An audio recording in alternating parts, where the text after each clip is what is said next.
وقال سيدنا الإمام العلامة عبد الرحمن بن عبد الله بالفقيه رحمه الله تعالى في فتح بصائر الإخوان: العلم أعظم أبواب الدين وأسباب القرب من رب العالمين، فبه يعرف العبد نفسه في عجزه ونقصه وذله وفقره، ويعرف ربه وكبرياءه وغناه عنه وفضله عليه في جميع أمره.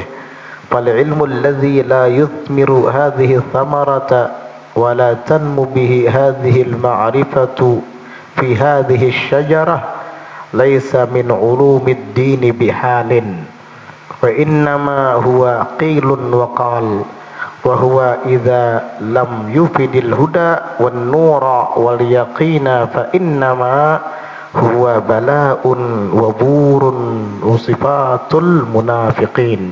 فكل علم لم يقرب إلى الله فليس من الله بشيء. انتهى.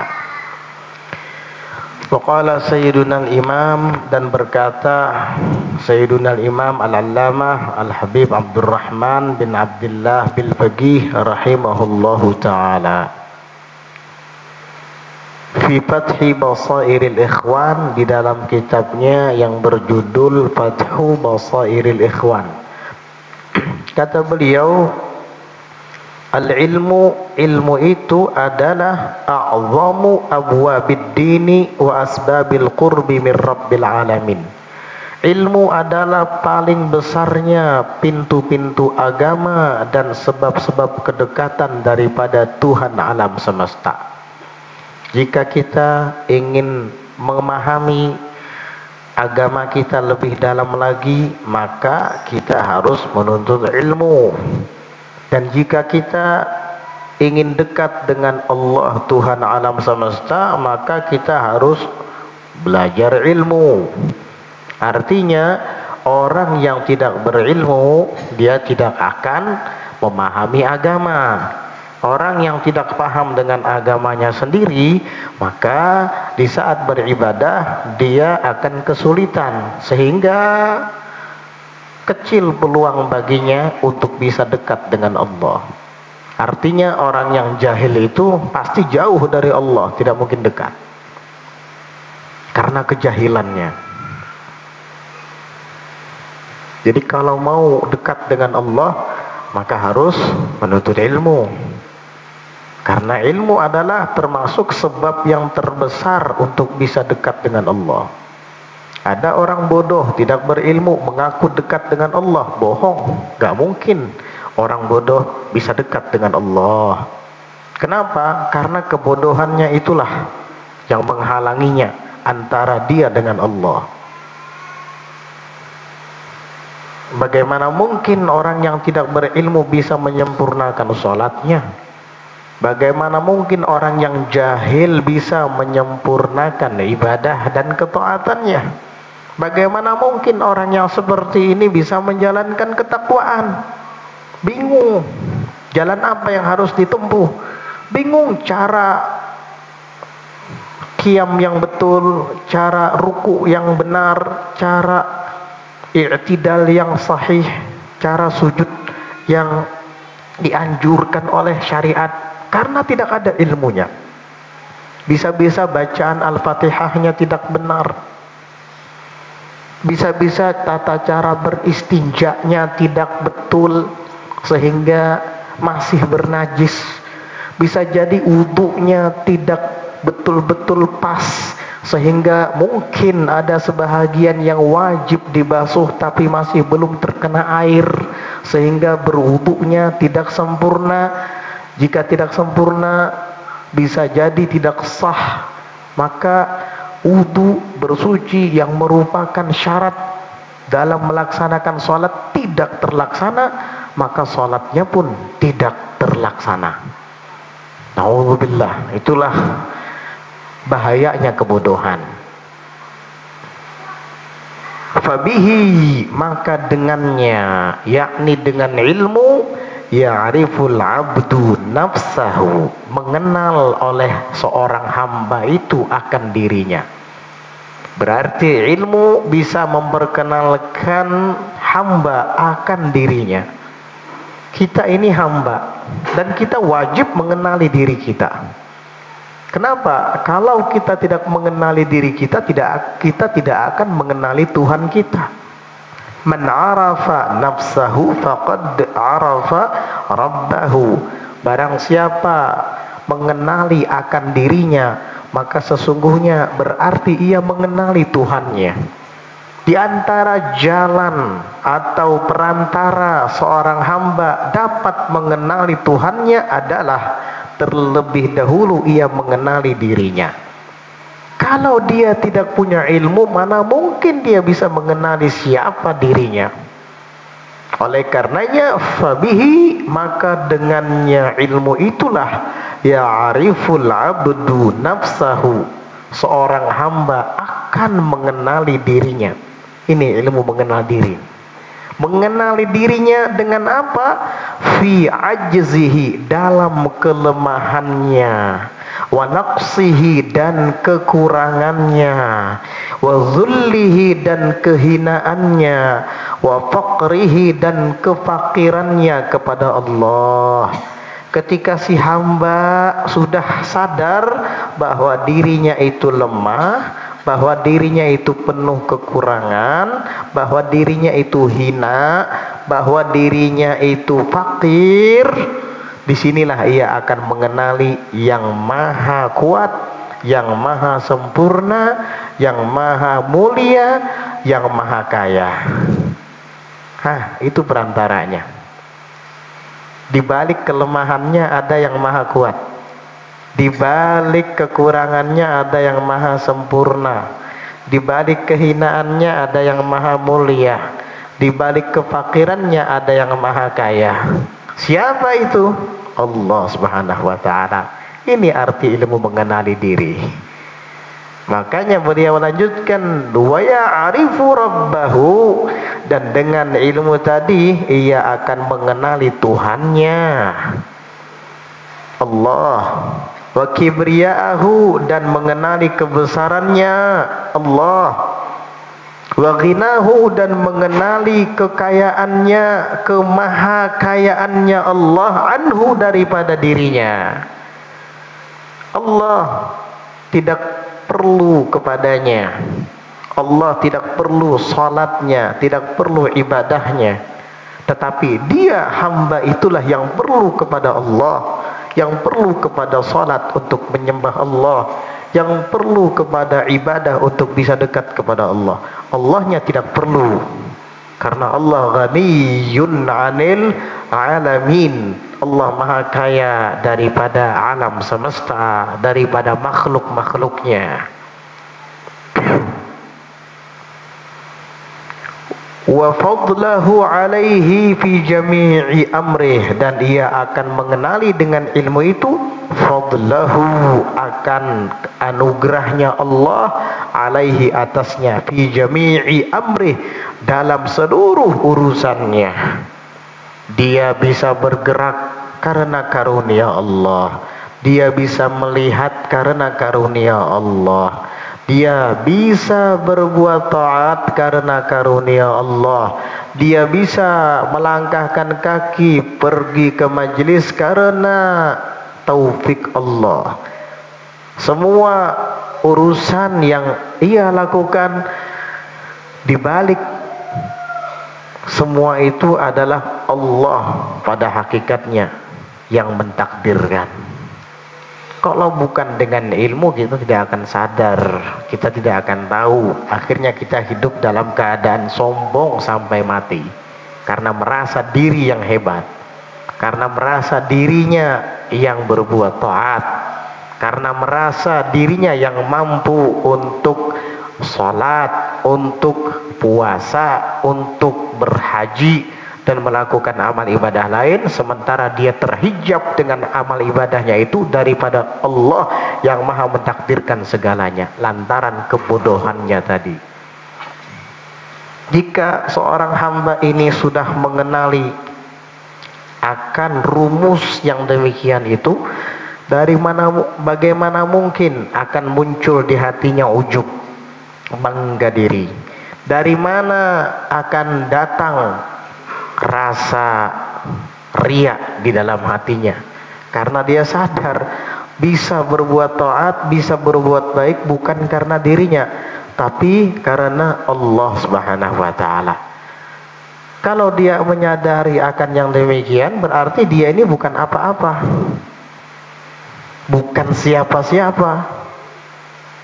Karena ketika bisa melakukan perbuatan yang baik, itu bukan dirinya yang bisa melakukan secara langsung atau yang berkehendak untuk melakukannya, melainkan pada hakikatnya adalah Allah.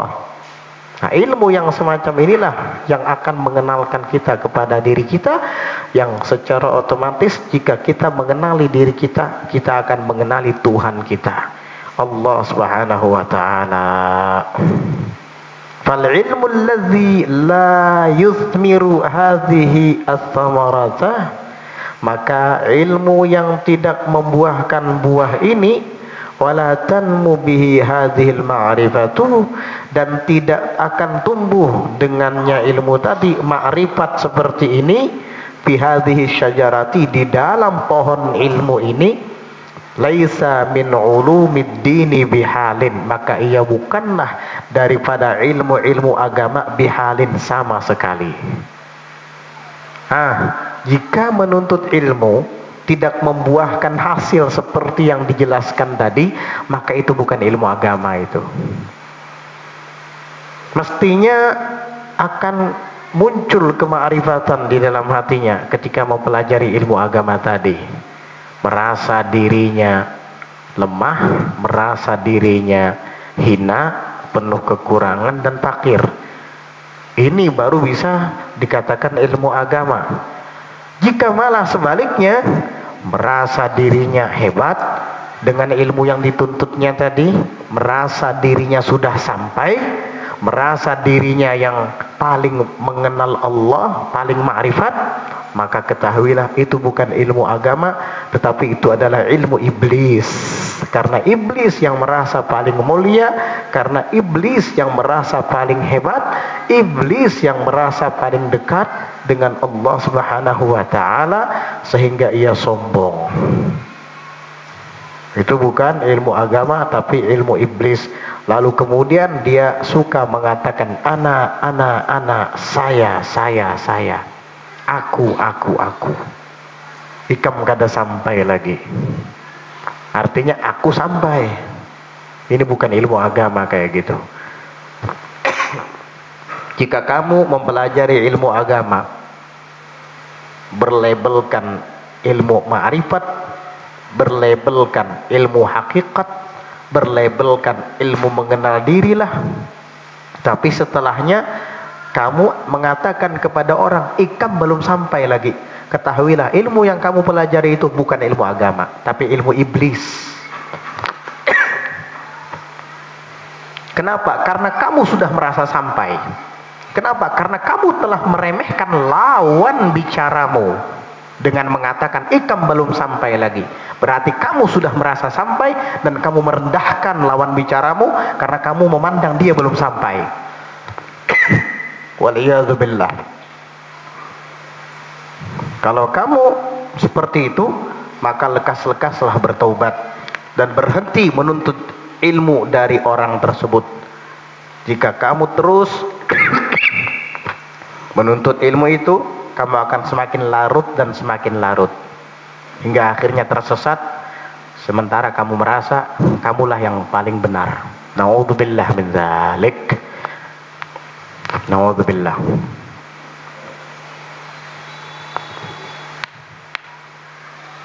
Wa innama huwa qilun wa qal. Ilmu yang tidak membuahkan ma'rifat seperti yang dijelaskan tadi bukan ilmu agama bihalin sama sekali. Wa innama, dan hanya saja, huwa qilun wa qal, adalah sekedar desas-desus, basa-basi, buang waktu. Wa huwa idza lam yufidil huda wan nura wal yaqina fa innama huwa bala'un wa burun wa sifatul munafiqin. Dan ia ilmu tadi apabila tidak berfaedah memberikan hidayah, petunjuk ke dalam hati kita, dan tidak memberikan cahaya ke dalam hati kita, dan tidak memberikan faedah yakin ke dalam hati kita, maka sesungguhnya sejatinya huwa, dia adalah bala, musibah, wabur, dan kehancuran, musifatul munafiqin, dan sifat orang-orang munafik. Ilmunya tidak memberi petunjuk ke dalam hati, bukan malah tambah tawadhu, merendah diri, malah sebaliknya tambah sombong. Bukan malah merasa hamba, malah sebaliknya mengaku Tuhan umpamanya. Itu bukan ilmu, itu adalah bala, musibah. Kita disuruh menuntut ilmu, bukan menuntut bala. Kita disuruh menghindari bala, kamu malah menuntutnya. Enggak, saya enggak nuntut bala, saya nuntut ilmu, tapi isi ilmunya bala, berarti kamu nuntut bala. Itu musibah itu. Dan bala yang semacam ini lebih bahaya daripada gempa bumi. Bala yang semacam ini lebih berbahaya daripada tsunami, lebih dahsyat dari gunung meletus. Karena bala-bala semacam itu tadi hanya mempengaruhi jasad kita, tapi kalau bala yang seperti ini dapat merusak batin hati kita dan agama kita, sehingga kerugiannya itu bukan hanya di dunia, sampai di kuburan dan bersambung hingga akhirat. Na'udzubillah. Jadi ilmu itu ada juga ilmu bala kalau dituntut. Hati-hati, waburun, dan kehancuran, dan sifat orang-orang munafik. Fa kullu ilmin lam yuqarrib ila Allahi falaysa minallahi bisyai'in. Maka setiap ilmu yang tidak mendekatkan kepada Allah, maka tiada daripada Allah itu sesuatu pun. Artinya tidak dianggap oleh Allah itu. Laisa minallahi bisyai'. Bukanlah daripada Allah itu sesuatu yang hebat, sesuatu yang penting. Enggak dianggap sama Allah. Jika ilmu itu tidak mendekatkan diri kita kepada Allah, justru malah sebaliknya, menjauhkan kita dari Allah, menjauhkan kita daripada ajaran Rasulullah sallallahu alaihi wasallam, menjauhkan kita daripada ajaran para ulama, para ahlul bait, para salihin. Jangan dituntut. Intaha, selesai dari kitab Fathu Basairil Ikhwan. Wa qala nafa'allahu bihi syi'ran.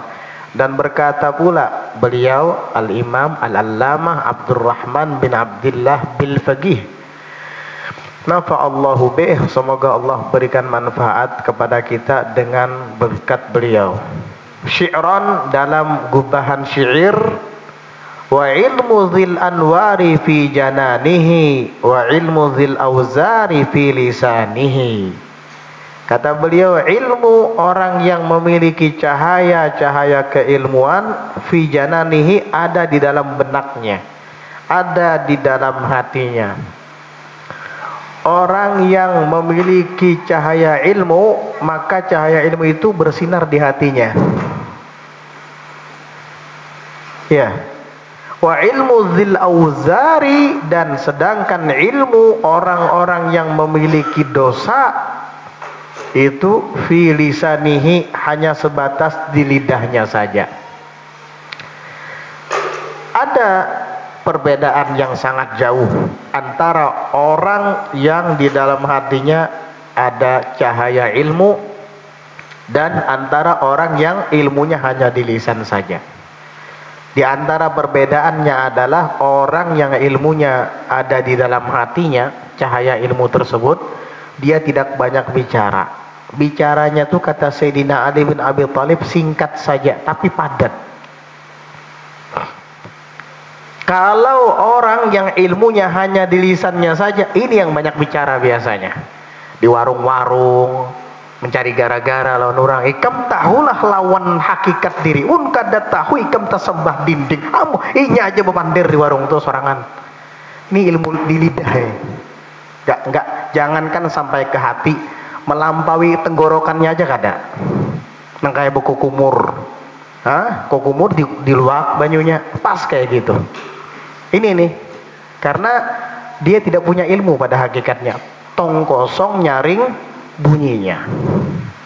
Jadi kalau kamu melihat seperti itu, dikit-dikit kisah hakikat, kisah Nur Muhammad, wajahnya gelap, nggak ada Nur Muhammad sama sekali. Bicara Nur Muhammad. Ini ilmu yang ada di lidah. Dan yang kedua, orang yang cahaya ilmu ada di hatinya, dia tidak suka berdebat. Nggak suka berdebat. Dia kalau berbicara dengan orang, dia lihat orang ini mencari kebenaran atau mencari melampiaskan hawa nafsu, mencari menang. Jika orang itu mencari kebenaran, baru dia ngomong. Karena orang yang mencari kebenaran itu kalau disampaikan dalilnya, dia akan nerima. Karena memang dia cari itu, cari kebenaran tadi. Tapi jika seandainya orang tersebut ingin mencari menang, berdebat karena hawa nafsu, orang yang ilmunya ada di dalam hatinya, di dalam benaknya, nggak mau meladani. Ada hakun melayani. Buang-buang waktu, sia-sia. Kenapa? Kamu datangkan 1000 dalil tetap nggak cukup. Sahibul aqli at-talibul haqqi yakfihi dalil, wa sahibul hawa la yakfihi alfu dalil. Talibul haq, orang yang mencari kebenaran itu cukup 1 dalil saja langsung menerima dia. Wa sahibul hawa la yakfihi alfu dalil, dan orang yang punya hawa nafsu tidak cukup 1000 dalil. Buang-buang liur, baik tinggalkan. Sia-sia. Jadi ketika kamu bicara sama orang hebat, orang alim, sok-sok mau mendebat dia, ternyata orang alim tadi diam. Bukannya dia nggak tahu jawabannya, bukannya dia kalah berdebat dengan kamu, tidak. Karena dia pintar, dia pandai, makanya dia nggak mau ngomong sama kamu. Kenapa? Karena kamu bodoh. Iya. Dulu ada iklan ya, orang petinju hebat disenggol sama preman, dia nggak ngelawan. Pas beradu di ring, dia ngelawan musuhnya, kalah musuhnya. Iya. Akhirnya apa? Lelaki tanding kalau sebanding. Begitu. Kamu nggak sebanding mau debat dia. Dia orang alim. Dia sudah menghatamkan ratusan kitab. Ente 1 kitab aja belum tamat. Dia sudah menghafalkan ribuan hadis berikut sanadnya. Ente 1 hadis aja tuhuk menghafalkan. Besukan ingat, kemarian hilang. Mau berdebat dia,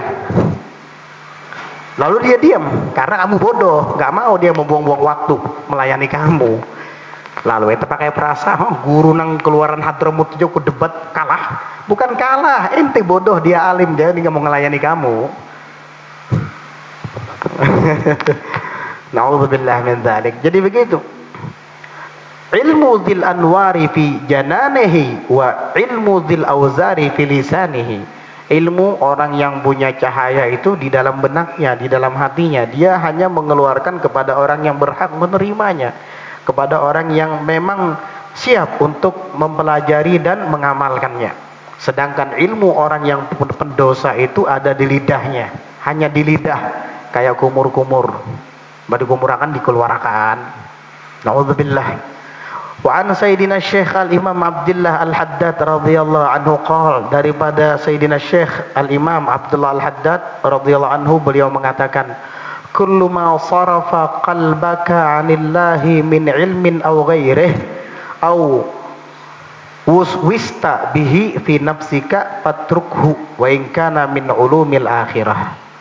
Setiap apa yang mengalihkan hati kamu daripada Allah, setiap apapun yang mengalihkan hati kamu daripada Allah, min ilmin aw ghairih, baik itu daripada ilmu atau yang lainnya, membuat hati kamu tambah lalai dari Allah. Au wuswista, mabni lil majhul, bukan waswasta, wuswista, atau engkau menjadi waswas bihi dengannya ilmu tadi, fi nafsika pada diri kamu, fatrukhu maka tinggalkan dia, tinggalkan dia. Wa in kana min ulumil akhirati, kendati pun kelihatannya itu adalah bahagian dari ilmu akhirat. tapi kamu jadi bingung. Tapi mengalihkan kamu daripada Allah, tinggalkan. Ikam mun kada paham ini, ikam belum sempurna lagi. Cari tahu aja ikam kepada gurunya nyaman paham. Keluarai nang muridnya bingung, mikirakan nang disampaikan oleh gurunya di majelisnya tadi. Nah, ke situ kemari kisahnya takun-takun. Bingung. Kalau membuat orang bingung, peraya mengajar. Ilmu itu jelas. Sampai-sampai Nabi mengatakan, inni taraktukum 'alal mahajjatil bayda lailuha kanahariha la yazighu anha illa halik. Sesungguhnya saya tinggalkan kalian di atas pedoman yang putih terang. Sampai-sampai dari saking jelas dan terangnya, malamnya itu seperti siang. La yazighu anha illa halik, tidak ada yang menyeleweng, tidak ada yang menyimpang daripadanya pedoman yang nyata dan terang benderang tadi, illa halik, kecuali orang yang celaka. Na'udzubillah. Ajaran Nabi itu jelas, gak ada yang cerewet atau rumit. Jangan dipretel-preteli. Ikam kalau kada tahu nama yang satu itu ini, waduh. Nabi aja gak pernah ngomong kayak gitu. Terus bagaimana kalau kita bertemu dengan guru-guru yang semacam ini? Fatrukhu, maka tinggalkan dia. Kata siapa? Al-Imam Haddad, tuh pengarang Ratibul Haddad, pengarang Wirdul Latif, pengarang Nasaihud Diniyah. Beliau yang nyuruh. Fatrukhu, maka tinggalkan dia.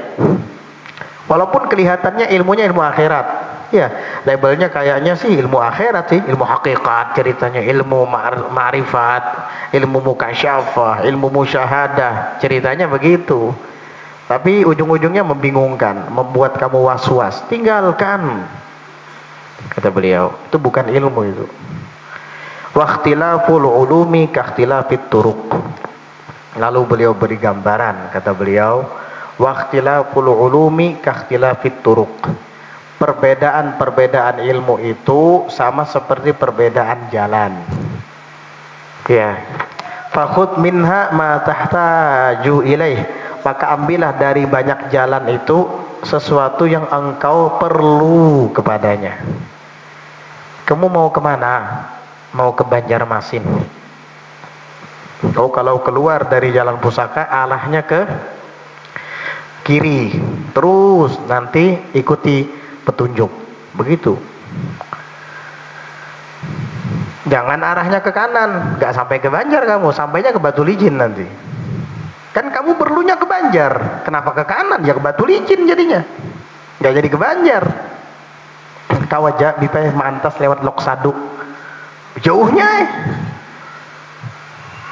kan begitu. Salah kamu. Apa yang kamu perlukan ambil. Mislama iza kunta musafiran, seperti manakala apabila engkau sedang musafir. Wa ra'aita turuqan katsiratan, dan engkau melihat banyak jalan, jalan yang banyak. Fala taslukit turuqa kullaha, jangan engkau tempuh jalan-jalan yang banyak tadi, kullaha semuanya. Ada jalan ke kanan, ada simpang kiri, ada lurus. Kamu maunya kemana? Jangan semua jalan dijelajahi. Pas hendak ke Sampit misalnya, ke Kalteng, hanya ada bundaran, banyakan jalannya kemana-mana. Udah coba sana aja dulu. Sampainya ke Palingkau, bobulik pulang.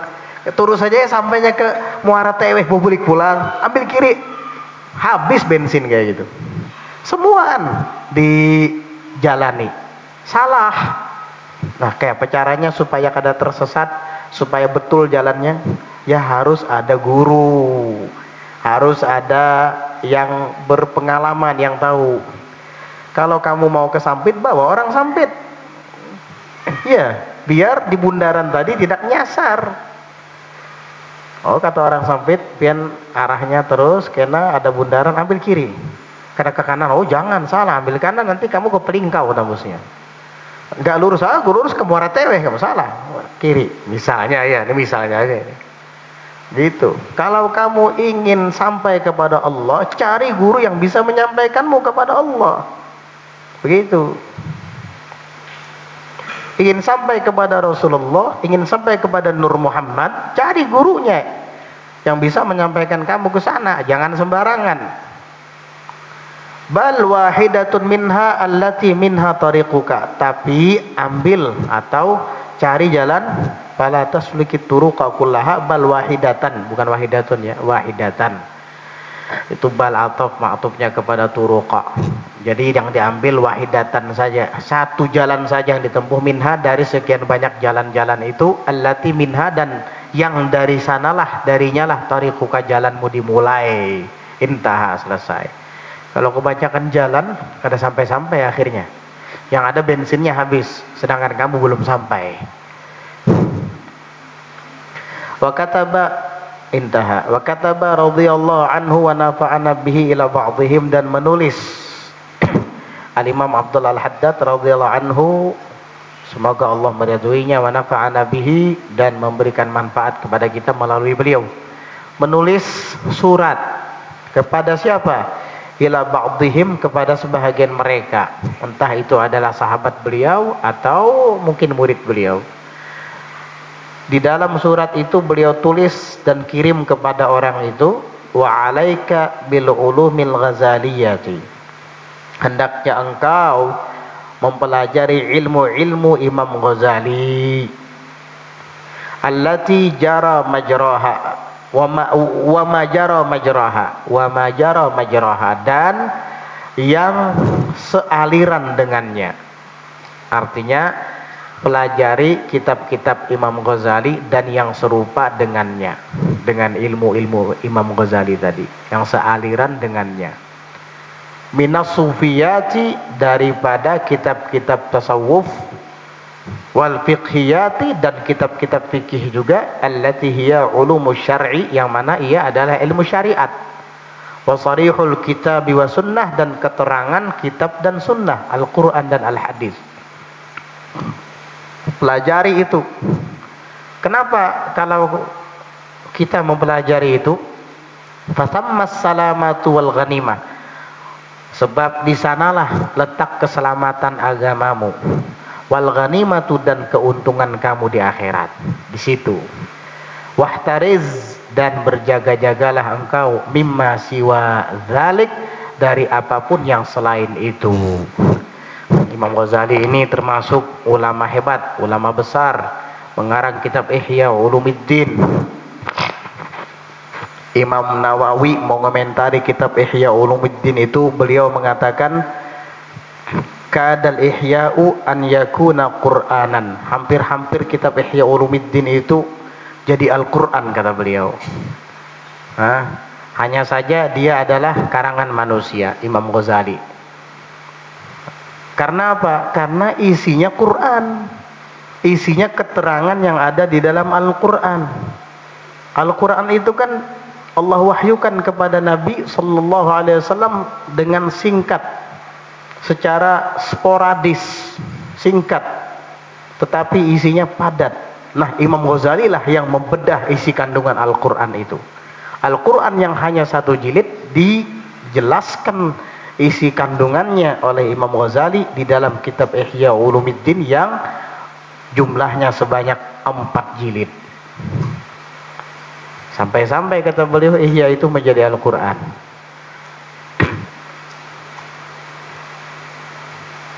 Belum lagi kitab yang lain, kitab Bidayatul Hidayah, kitab Al-Arba'in Al-Fasl, kitab Al-Iqtisad fil I'tiqad.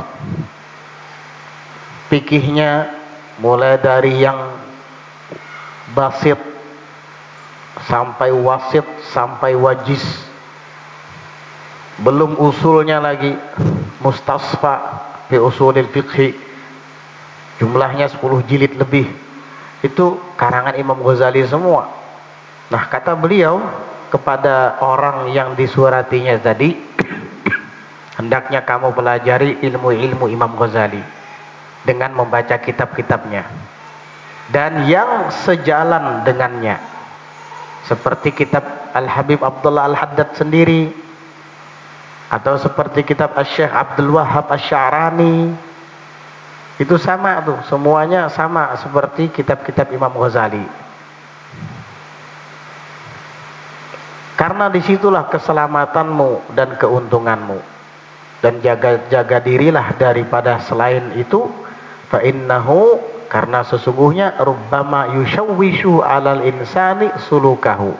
Karena kemungkinan besar akan mengganggu atas insan seseorang sulukahu, akan jalannya dalam menempuh jalan menuju Allah. Kalau dia baca kitab yang aneh-aneh, yang lain-lain, khawatir terganggu nanti jalannya menuju Allah, lalu kada sampai-sampai. Na'udzubillah.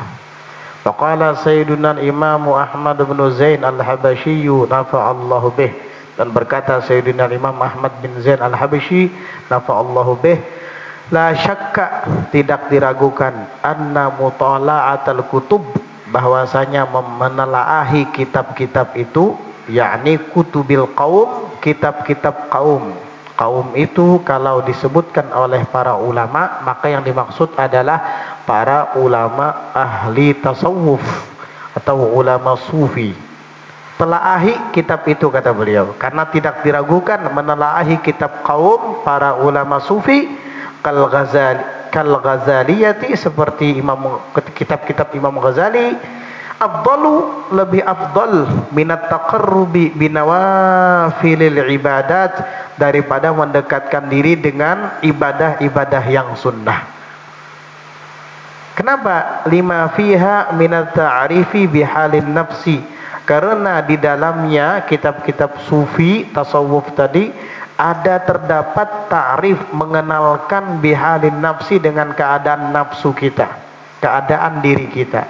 Walima fiha minan naf'i, dan karena di dalamnya kitab-kitab itu terdapat manfaat al-muta'addi, yang dapat melampaui kepada orang lain, aidon pula. Intaha, selesai. Artinya kalau dipelajari lalu kemudian kita amalkan, kita bisa mengajarkannya lagi ke orang lain. Jadi manfaatnya bukan hanya kita, orang lain juga bisa mendapatkannya berkat mempelajari kitab-kitab para ulama sufi. Daripada menyibukkan diri melaksanakan ibadah sunnah tetapi tidak mengerti cara ibadah yang benar, lebih baik mempelajari kitab-kitab tasawuf tadi, terutama kitab Imam Ghazali yang mengajarkan kita ilmu mengenal diri kita dan keadaan nafsu kita, sehingga kita bisa merubahnya yang tidak baik menjadi baik. Karena apabila orang menyibukkan diri dengan ibadah yang sunnah tetapi tidak membaca kitab-kitab tasawuf, bisa jadi ibadahnya itu disertai oleh rasa riya, sedangkan dia tidak sadar. Bisa jadi dalam ibadahnya itu terdapat ujub, bangga diri, sementara ia tidak sadar. Padahal ujub ini penyakit yang sangat berbahaya, dapat menghanguskan amal ibadah kita tanpa kita sadari. Ujub ini lebih pelik dan lebih halus, lebih samar daripada riya. Kalau riya itu di tengah orang banyak saja bisa terjadi, karena riya artinya pamer dalam beramal. Kalau sendirian gak mungkin riya. Tapi kalau ujub sendirian pun bisa saja dia datang. Ada orang beribadah, puasa Senin Kamis, bangun malam, iya, baca Quran, sebulan sekali khatam.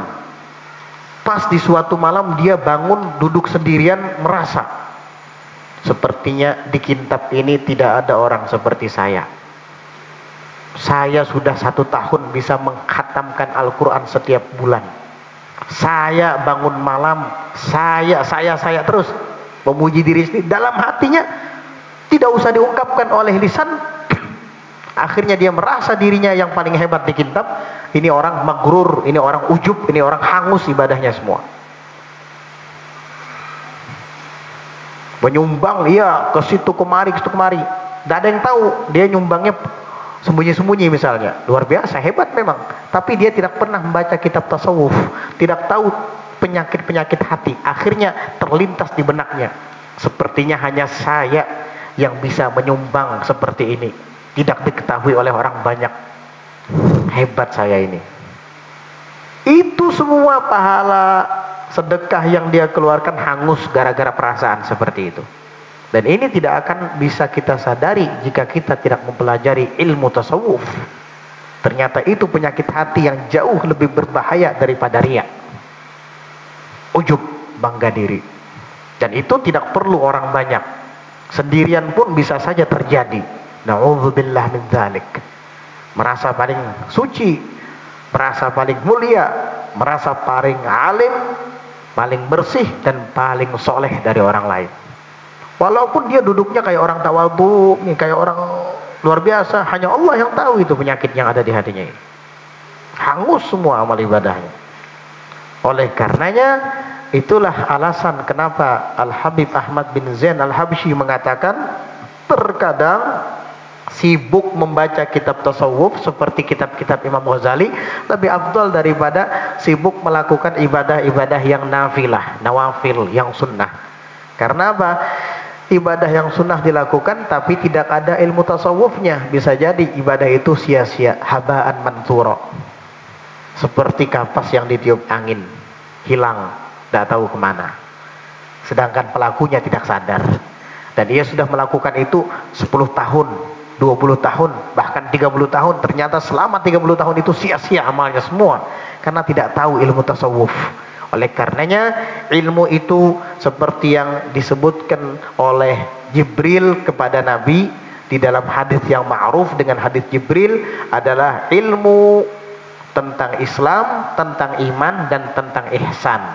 Ilmu tentang Islam yang ditanyakan oleh Jibril yang menyamar menjadi sosok lelaki yang berpakaian serba putih dan berjenggot hitam, sambil menanyakan kepada Nabi, akhbirni anil Islam, beritahukan kepadaku tentang Islam.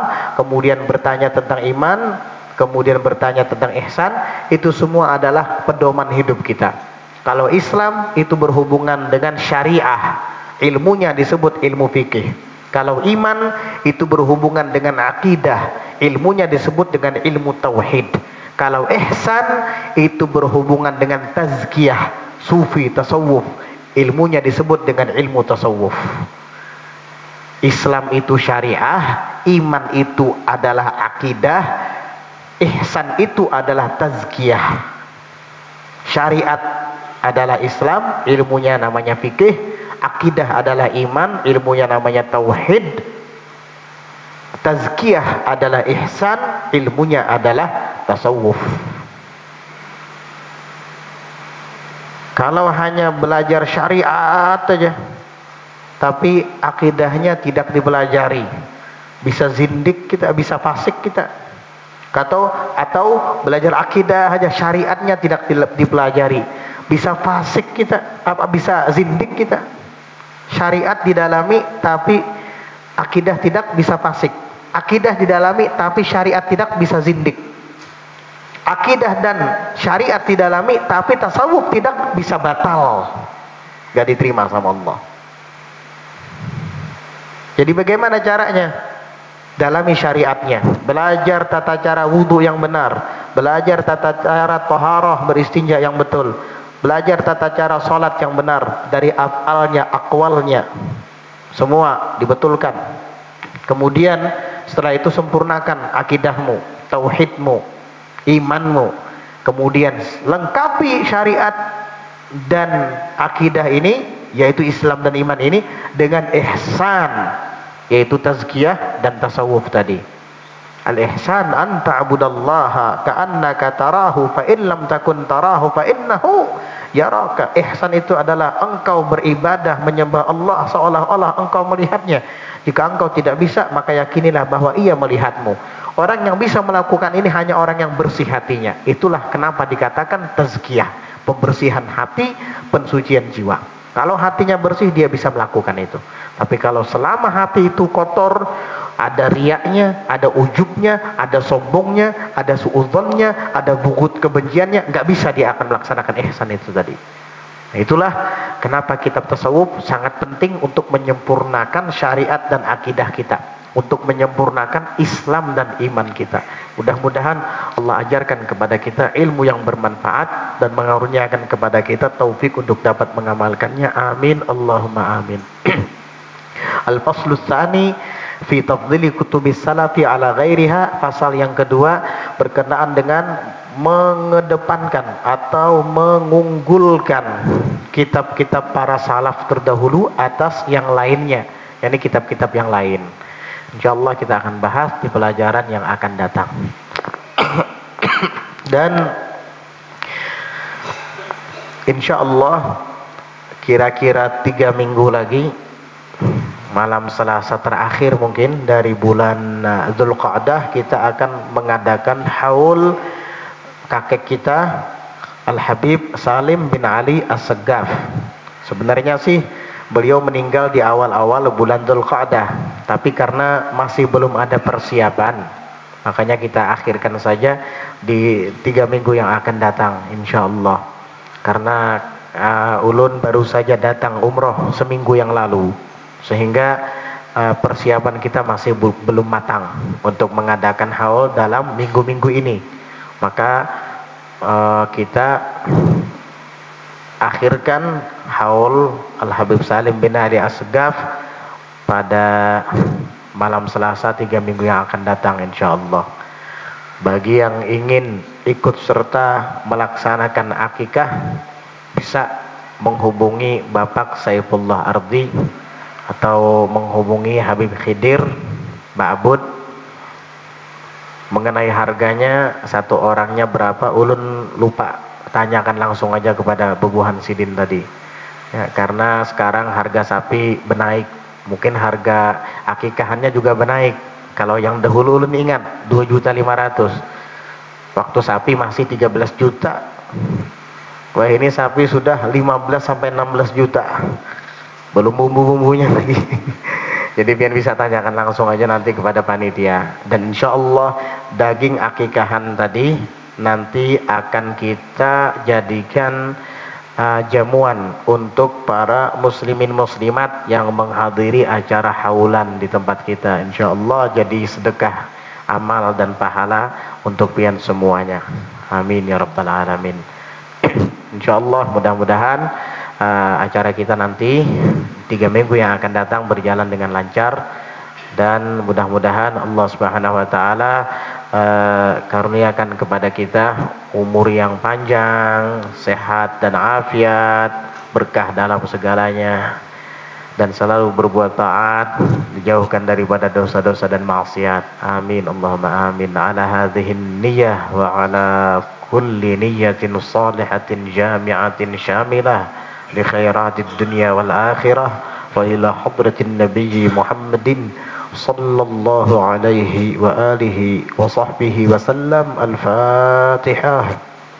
A'udzu billahi minasyaitonir rajim. Bismillahirrahmanirrahim.